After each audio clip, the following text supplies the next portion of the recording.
अस्सलाम वालेकुम। कैसे हैं जी आप सब? अल्लाह ताला आप सबको अपनी ज़ुबान में रखे, रिज़्क़ कसीर अता फ़रमाए, सेहत और बरकत वाला, आमीन।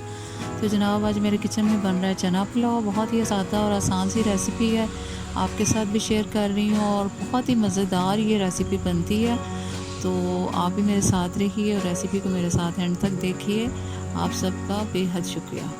तो जनाब बिस्मिल्लाहिर्रहमानिर्रहीम। तो चलिए रेसिपी स्टार्ट करते हैं। यहाँ पे कढ़ाई में मैंने प्याज फ्राई करने रख दिया और इसके साथ एक तेज़ पत्ता और बादियान का फूल डाल दिया। और प्याज देखें यहाँ पे माशाल्लाह मेरा ब्राउन हो गया और इसमें मैंने 2 टमाटर बड़े के साइज के काट के वो भी शामिल कर दिए हैं। 2-3 सब्ज़ मिर्ची बारीक काट के वो भी शामिल कर दिए हैं। और इसके साथ नमक और सुरख मिर्च ये दोनों चीज़ें भी शामिल कर दी। अब इसकी भुनाई करूँगी अच्छी तरह से और इसके साथ मैं शामिल करूँगी लहसुन और अदरक का पेस्ट, थोड़ा सा पानी डाल के। पानी डालने से ये होता है कि इसकी बहुत ही अच्छी सी खुशबू आ जाती है हमारे सालन में या चावलों में, जो भी चीज़ बनाएं। अब यहाँ पे मैंने सारे साबुत गरम मसाले ले लिए और उनको अच्छी तरह से पीस लूँगी।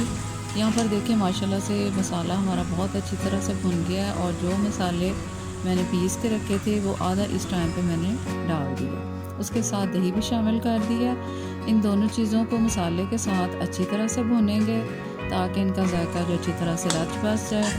अब यहाँ पे मैंने चने जो हैं वो 2 कप के करीब मैंने उबाल लिए हैं और वो मैंने चने बॉयल चने भी शामिल कर दिए हैं। इनको थोड़ी देर मसाले में हम अच्छी तरह से भून लेंगे और जैसे ही ये अच्छी तरह भून जाएं तो इसमें मैंने चावल डाल दिए। क्योंकि मेरे पास जो है चने की यखनी जो है वो बहुत ही गर्म थी इस टाइम, तो मैंने वो ऊपर से शामिल कर दिया, ठंडा पानी शामिल नहीं किया। आप लोग इसमें पहले गर्म पानी डाल सकते हैं और उसके बाद चावल शामिल कर सकते हैं। बाकी का गरम मसाला जो है वो भी मैंने इस टाइम पे शामिल कर दिया था और इसके साथ थोड़ा सा ज़ीरा और पानी खुश्क हुआ तो मैंने कवर लगा कर इसको रख दिया था। अब यहाँ देखें माशाल्लाह से चावल हमारे जो है दाम का पूरा हो गया और ये मुकम्मल तौर पर तैयार हो गया।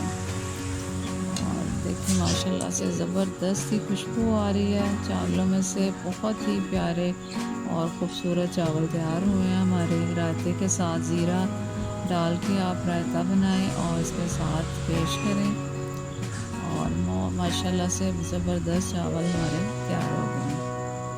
और मुझे दुआ में याद रखिए। आप सबका बेहद शुक्रिया।